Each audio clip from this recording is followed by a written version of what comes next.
Is there a moment, because you say about those moments in the past, nowadays, I bet you guys can't even go to the shop without being filmed or caught on a camera phone or whatever it might be.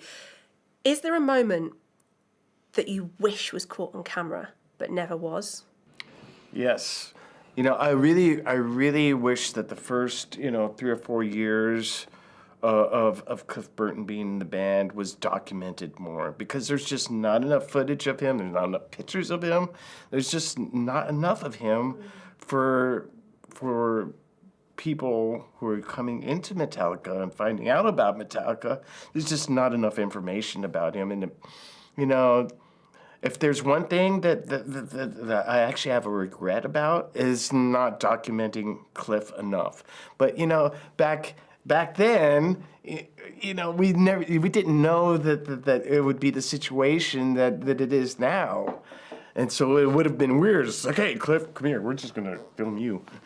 Weird, but if there's one thing, I just wish there was just more Cliff footage. Can you give us a picture and tell us a story, perhaps, that can stand in place? Well, with Cliff, he was hilarious all the time. Yeah. And, he other than music, his other, huge things in his life were beer and breakfast.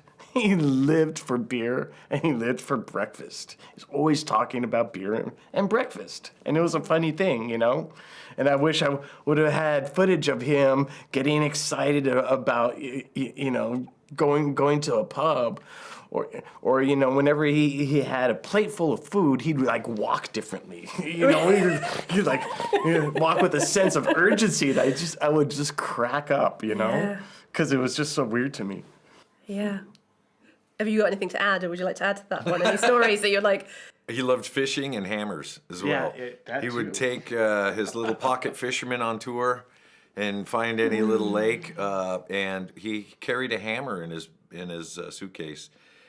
It's like, what are you doing with that? It's like, I don't know, just in case, Just in case. Just in case you need a hammer. Yeah. But yeah, he was quite a character, very himself. Mm-hmm. He unapologetically Cliff, That's beautiful. And yeah, we miss him to this day. That's beautiful.